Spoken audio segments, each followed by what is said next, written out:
This video contains news and analysis related to a recent terror attack in Kashmir. The content may include sensitive visuals and discussions that could be distressing to some viewers. Viewer discretion is advised. We strongly condemn all forms of violence and terrorism. The purpose of the content is solely to inform and create awareness based on verified reports. যুদ্ধবিরতির credit তো আমরা নেব না।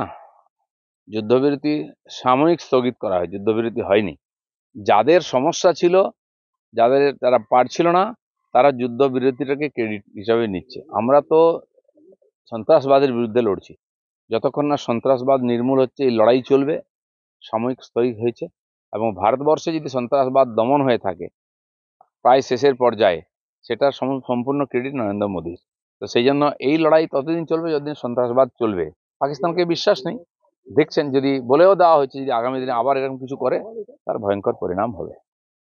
যুদ্ধবিরতির credit নেবে কে? Donald Trump নেবেন? Pakistan already নিয়ে নিয়েছে, বলেছে জিতে গেছি আমরা, কনগ্রেচুলেশনস টু পাকিস্তান আর্মি, নাকি নরেন্দ্র মোদী নেবেন? কার ক্রেডিট? দেখুন, যুদ্ধবিরতির ক্রেডিট তো আমরা নেব না। যুদ্ধবিরতি সাময়িক স্থগিত করা হয়, যুদ্ধবিরতি হয়নি। যাদের সমস্যা ছিল, যারা পারছিল না, তারা যুদ্ধবিরতিটাকে ক্রেডিট হিসাবে নিচ্ছে। আমরা তো সন্ত্রাসবাদের বিরুদ্ধে লড়ছি।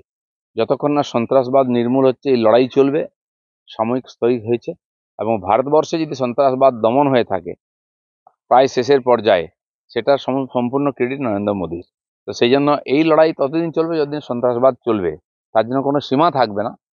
হ্যাঁ, একটা সচেতনতা দেওয়া হয়েছে। বিশ্বের বহু দেশ আজকে বিশ্বের যে আর্থিক পরিস্থিতির জন্য তারা আমাদের সরকারকেও বলেছে, হয়তো সেই জন্যই তারা সাময়িক এটা বন্ধ করেছেন। কিন্তু পাকিস্তানকে বিশ্বাস নেই, দেখছেন যদি বলেও দেওয়া হয়েছে যদি আগামী দিনে আবার এরকম কিছু করে তার ভয়ঙ্কর পরিণাম হবে। আমরা যদি বেটার স্টুডেন্ট হই, তাহলে পরীক্ষা মাঝপথে স্থগিত রাখলে যে ভালো স্টুডেন্ট তার তো লস, যে খারাপ স্টুডেন্ট তার লাভ। তাহলে আবার ওই একই প্রশ্ন ঘুরে ফিরে আসে যে এই সময়টাতে ব্যাপারটাকে যে ছেড়ে দেওয়া হলো, তাহলে কি প্রকৃত অর্থে যাদের শিডিউল মুছে গেল চিঠি থেকে, তাদের জন্য অপারেশন দেখুন, পাকিস্তান বলেছে 1000 বছর লড়াই করবে ওরা, তাদের টার্গেট তো ঠিকই আছে। কিন্তু ভারত চায় না এই ধরনের মানে পচা শামুকে পা কাটিয়ে নিজের সর্বনাশ করতে। তো সেই জন্য ভারত যখন দরকার হয়েছে, গায়ে পড়েছে, তখন লড়াই করেছে। আমরা লড়াই চাই না, সবসময় এটা বলেছি।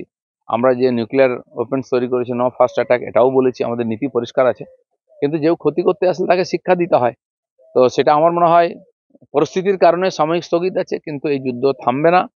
যুদ্ধ শেষ হবে এবং সারা বিশ্ব ভারতবর্ষকে ভরসা করেছে আতঙ্কবাদের বিরুদ্ধে। নরেন্দ্র মোদীর লড়াই সারা বিশ্বের যে সন্ত্রাসবাদ চলছে তার বিরুদ্ধে, এবং বহু দেশ তারা নিজেরা লড়তে পারছে না, ভারতের উপর ভরসা করেছে। ভারত সাফল্যের সঙ্গে এটা করে চলেছে। যুদ্ধ শেষ হয়ে গেছে বা সাময়িক বন্ধ হয়ে গেছে এরকম নয়, পরিস্থিতির কারণে সাময়িক বন্ধ হয়েছে, আবার চলবে। আজ পাকিস্তানের মতো দেশ 4 দিন যুদ্ধ বন্ধ হলে কিছু সামলে নেবে এরকম সম্ভাবনাও নাই। না অস্ত্রশস্ত্র আছে, না টাকা পয়সা আছে, না সেনার মনোবল আছে। পাবলিকও সরকারের সঙ্গে নেই, সে কি লড়াই করবে? 8টার সময় প্রধানমন্ত্রী জাতির উদ্দেশ্যে ভাষণ দিলেন, 9টা 11 মিনিটে ঘোষণা হয়ে গেল 17 মে থেকে আইপিএল চালু। তাহলে কি দেশকে খুব তাড়াতাড়ি স্বাভাবিক ছন্দে ফেরানোর ডাক দিয়েছিলেন মোদী আসলে?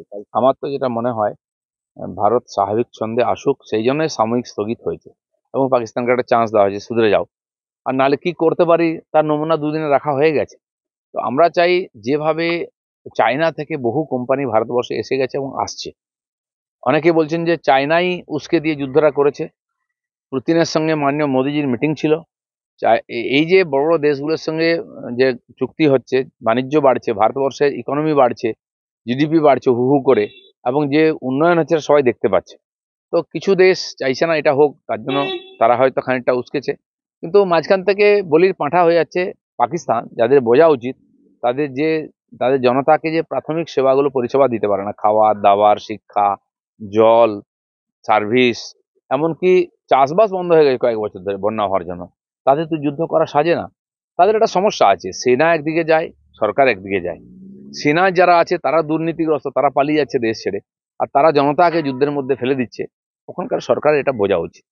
শেষ প্রশ্ন, পাকিস্তানে পরশুদিন ভোরবেলা জোড়া ভূমিকম্প হয়েছিল।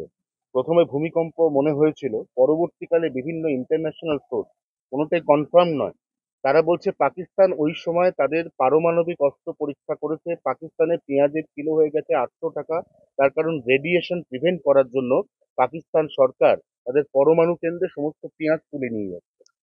দেখুন, এই নিয়ে বহু তথ্য চলছে, বিশেষ করে সোশ্যাল মিডিয়াতে। আমিও দেখলাম দেশ বিদেশে যেতে অনেকে বলছেন যে এই যে ভারত যে ওখানে ব্রহ্মস দেখেছে, তাতে নাকি যেখানে ওই শের খান ওখানে যেখানে ওদের আড়ত আছে, এই নূর খানের ওখানে যেটা পারমাণবিক অস্ত্রের, যে সেখানে লিকেজ হয়ে গেছে, কেউ বলছে বিস্ফোরণ হয়েছে, সেটাই ভূমিকম্প হয়েছে। এবং তথ্য দেওয়া হচ্ছে যে আমেরিকা থেকে একটি বিশেষ বিমানে করে এসেছে রেডিয়েশন চেক করার জন্য। এই ধরনের রিউমার চলছে, কতটা সত্য মিথ্যা জানি না, হয়তো কিছুদিনের মধ্যে হবে। কিন্তু ওখানকার জনতা এর জন্য খুব ভয়ে আর চাপে আছে।